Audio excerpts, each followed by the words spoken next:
The small, dusty town of Riverton had a reputation. It wasn't known for its bustling streets, wealth, or landmarks, but for its stories of resilience. And if you asked the townsfolk, they would all point to a name etched in their memories: Jonah Walker. Jonah grew up in Riverton, a forgotten dot on the map surrounded by jagged mountains and barren plains. The town had one road in and one road out, a winding path through the frostbitten peaks that many whispered was cursed. Riverton didn't have much: a gas station that doubled as a grocery store, a diner that leaned slightly to the left, and a school that housed grades K through 12 in one sprawling brick building. Jonah, like everyone else in town, dreamed of getting out. But Jonah wasn't like everyone else. He was born with a limp in his right leg, the result of a birth defect that left him walking slower, often with pain. Kids called him slowpoke, or worse. He learned to avoid their laughter by keeping his head low, his movements careful. His mother, a single parent, worked double shifts at the diner and came home smelling of grease and exhaustion, but she always made time to encourage Jonah. "You're not the fastest, son, but you're the most determined. Don't ever let them take that from you." And Jonah believed her, until the accident. He was 16 when it happened. He'd been helping a neighbor fix a broken fence, standing too close to the road when a speeding truck came skidding around the corner. Jonah didn't see it in time. The truck missed him by inches but sent a piece of shattered wood flying into his left leg, severing muscle and tendon. Doctors managed to save the leg, but Jonah was left with a heavier limp, this time on both legs. The once faint hope he'd held of leaving Riverton seemed to vanish. Jonah stayed in his room for weeks, staring at the ceiling. He heard whispers through the thin walls of the house, the worried voice of his mother talking to neighbors, to doctors. People spoke of him like he was broken. "It's a shame," they said. "That boy never had a chance." But there was one moment that changed everything. Late one night, when the wind howled through Riverton like a ghostly wail, Jonah's mother sat beside his bed. She held his hand in her calloused fingers and whispered words he would never forget. "Jonah, people will always tell you what you can't do.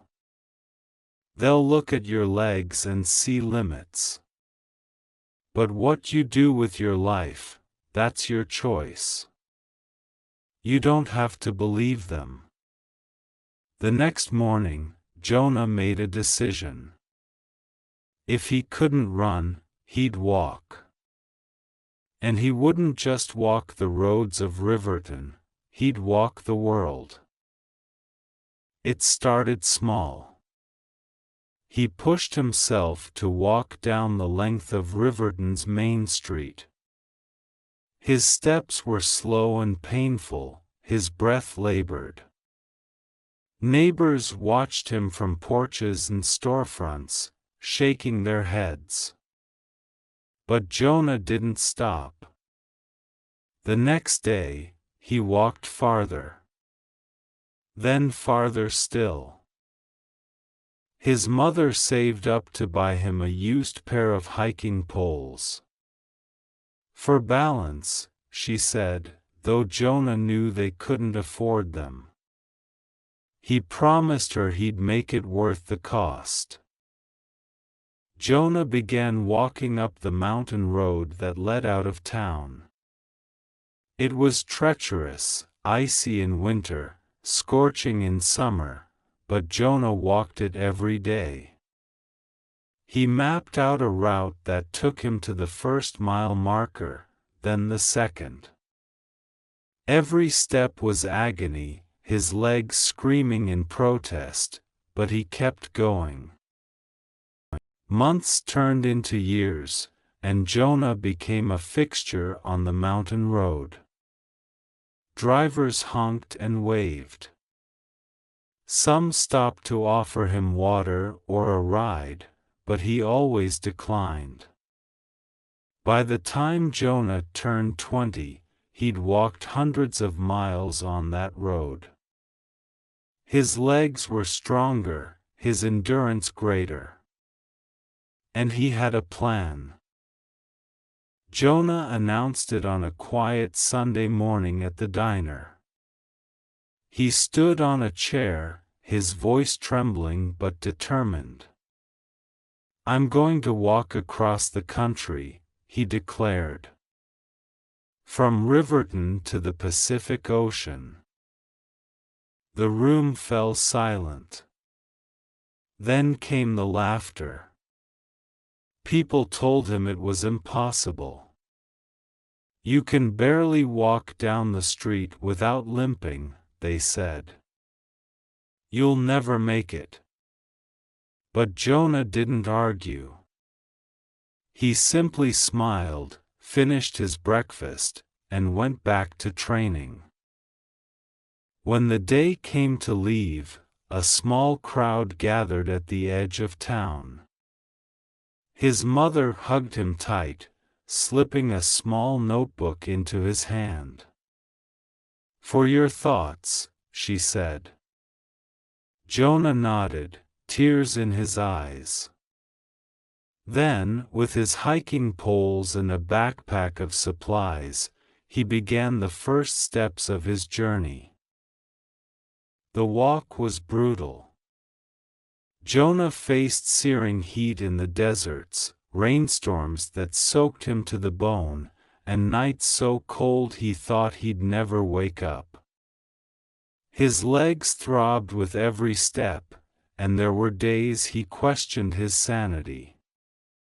But he also found moments of beauty, sunsets that painted the sky in fiery hues, strangers who shared meals and stories, and the quiet peace of knowing he was moving forward, one step at a time.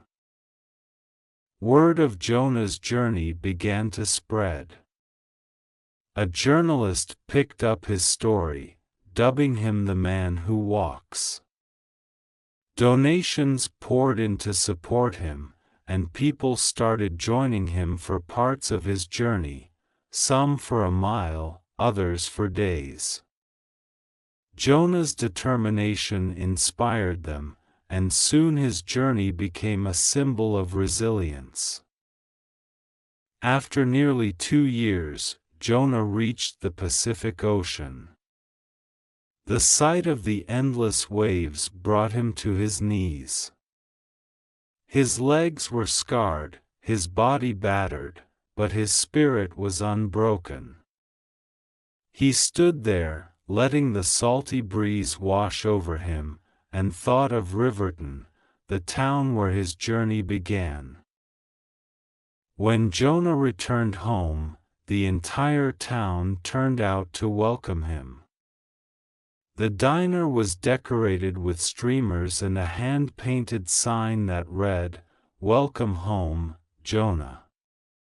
His mother cried as she hugged him, and for the first time, Jonah felt like he'd proven something, not to the town, but to himself.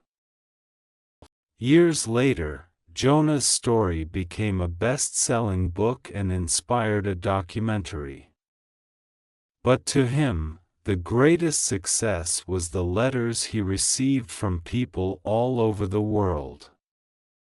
They wrote to tell him how his journey had inspired their own, how they'd started walking, running, or simply believing in themselves again. Jonah Walker, the boy with the broken legs, had become a symbol of unyielding determination. And though he never stopped walking, he always said the same thing when asked about his journey: it's not about how fast you go. It's about taking the next step. Jonah's return to Riverton wasn't the end of his story, it was only the beginning of a much larger journey. In the years that followed, Jonah's story spread far beyond the confines of Riverton's winding roads.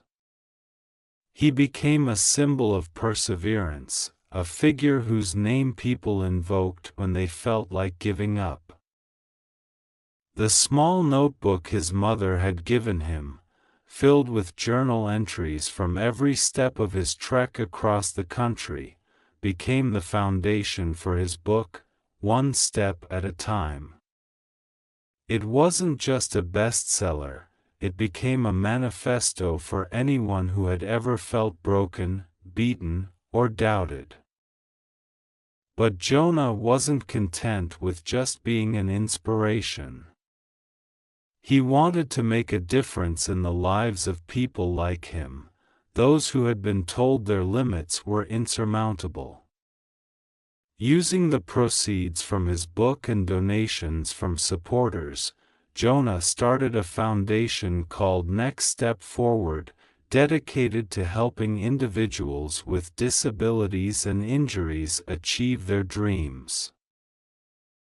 The foundation provided prosthetics, wheelchairs, and rehabilitation programs for people in need, and its motto was simple: the only limit is the one you accept. Jonah also began giving talks around the country, standing before packed auditoriums and gymnasiums. At first, he was nervous. He wasn't a polished speaker, and his limp was still pronounced. But when he shared his story, people didn't notice his halting speech or unsteady steps. They saw his heart, his fire, and the truth in his words. "I'm not here to tell you it's easy," Jonah would say, gripping his hiking poles.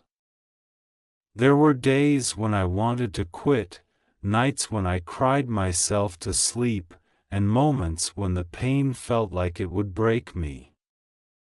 But I kept moving. Not because I wasn't scared, but because I didn't want to live a life ruled by fear. If I can take that next step, so can you." And people listened. They didn't just listen, they acted. Jonah's story sparked movements in schools, workplaces, and communities. People organized charity walks in his honor, raised funds for his foundation, and shared their own stories of triumph and struggle.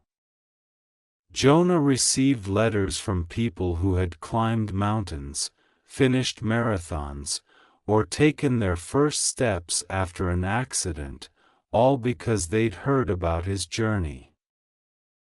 But even as Jonah's influence grew, he remained deeply rooted in Riverton. He continued to live in his childhood home with his mother, now retired and finally able to rest after decades of hard work. Jonah became a familiar sight around town, walking the same roads where he'd once been mocked as slowpoke. Now, people waved and called out greetings. Children ran to walk beside him, asking about his adventures. Jonah made it his mission to remind Riverton's youth that their small town wasn't a prison, it was a starting point. "I used to sit where you're sitting," Jonah said, his voice steady. I know what it feels like to think you'll never get out of this town. I know what it feels like to think you're not good enough, fast enough, or strong enough. But I'm here to tell you something: your story isn't written yet. You get to decide what happens next. And I believe in you, even if you don't believe in yourself yet. The crowd erupted into applause, and Jonah left the stage knowing he'd planted seeds of hope in those young minds. As the years went by, Jonah continued to walk, not just metaphorically, but literally.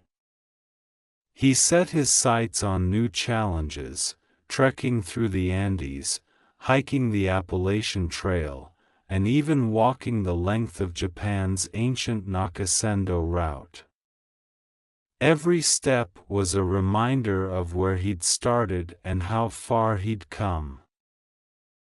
But it wasn't until his mother passed away, peacefully in her sleep, that Jonah truly reflected on the journey that had shaped his life. She had been his greatest supporter, his quiet strength, and the person who had believed in him when no one else did. After her funeral, Jonah found himself sitting in their tiny kitchen, the weight of grief pressing down on him. It was then that he opened her old sewing box, a place she'd kept all her sentimental belongings. Inside, he found a crumpled piece of paper with a message written in her familiar handwriting: "Jonah, you've already made it farther than I ever dreamed. Keep going. The world still needs your steps."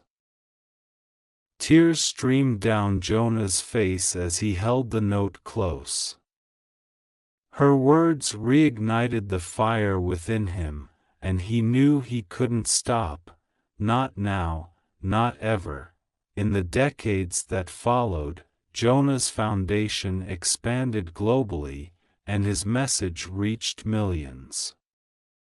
His story became a beacon for those struggling in silence, a reminder that every person carries within them the strength to defy expectations. Jonah continued to walk until his legs could carry him no longer, and even then, he found other ways to move forward, writing, teaching, and mentoring the next generation of dreamers. When Jonah passed away at the age of 84, the world mourned the loss of a legend. But his legacy lived on, not just in the organizations he'd built or the miles he'd walked, but in the countless lives he'd touched.